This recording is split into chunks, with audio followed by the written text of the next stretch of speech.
everyone, welcome to Careers Out There, where we help you find a career that fits you. I'm Mark Luber, the host, and today we're talking to successful writer Brad Herzog. Brad, thanks for joining us at Careers Out There. Happy to be here.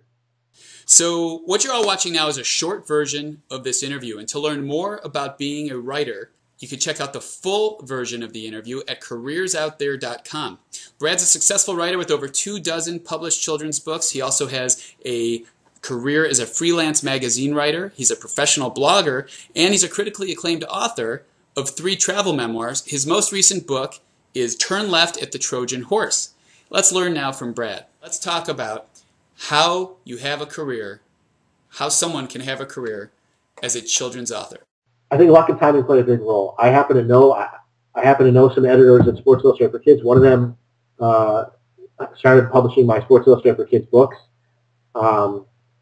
She went over to Macmillan, another publishing company, and published my first book for adults when I had a conversation over lunch with her about a book idea that I had. That's just luck.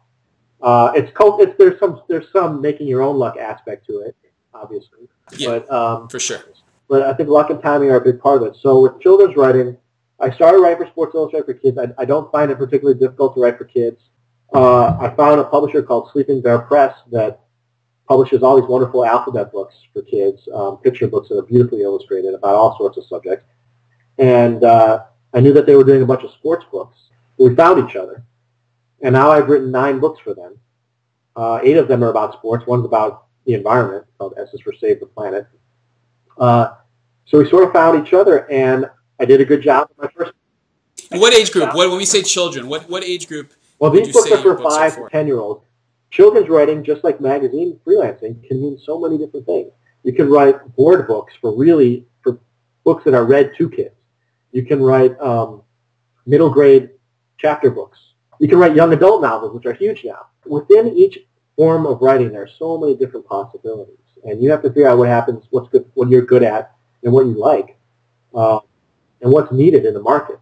There are many people out there many people who have or want to write children's books. And most of them, I think, can do it.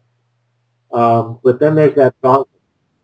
Is it just getting in with the right people? Is that the biggest struggle? Because I've known plenty of people who've tried to write children's books, and they have There's a gauntlet that you succeeded. have to go through. I mean, theoretically, you want to find an agent, a literary agent, who will help you sell your book. I'm on my 3rd literary agent right now, for various different reasons, and I really like this one. She does adult books and children's books. You want to find an agent who represents that kind of writing that you want to do.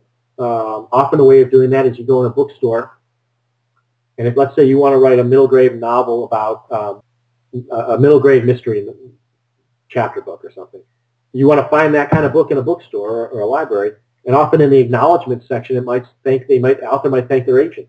So you know that agent deals with that kind of genre, and maybe you sort of pursue that agent. It's really hard to get a response from an agent. It's really hard to get a yes. Even when they are your agent, you're their client, it's hard to get them responding to you. I've had situations with publishers where it's been a nightmare trying to get them to respond to me. The Sleeping Bear Press that I work with for my children's books, they're wonderful. We're like a family. I really like the editors there. I consider them my friends, and I'm cultivating ideas with them. It's really how I envisioned the writer-editor relationship to be. But that's the exception to the rule. And it can be a very frustrating industry for various reasons, financially, spiritually in a way. So all kinds. Let's run with the financial thing, because everyone always wants to know. What can someone make writing children's books? It varies. I mean, I have yet to make the big bucks, I'll tell you that. You get an advance. Generally how it works is you get an advance against royalties, which means you get a certain amount of money, and your book is published, and if your book earns enough money to earn out that advance, then you start getting paid per book sold. Most of my books with Sleeping Bear Press have at some point earned out the advance, but then it hasn't been a huge amount beyond that. And the advances are pretty small. I mean, I could not make a living just writing my children's books. No way. So that's why I do many different things. That's why I wear many different hats. Hey everyone, to learn more about the different ways to have a writing career, you can watch the full interview at careersoutThere.com. Brad's going to share how to find work as a writer, what the money is like, what the lifestyle is like, the biggest challenges of the career path, some keys to success, and much more. Brad, thanks again for joining us. My pleasure, Mark. Thanks for watching, everyone. I'm Mark Luber, and I look forward to seeing you again soon. Take care.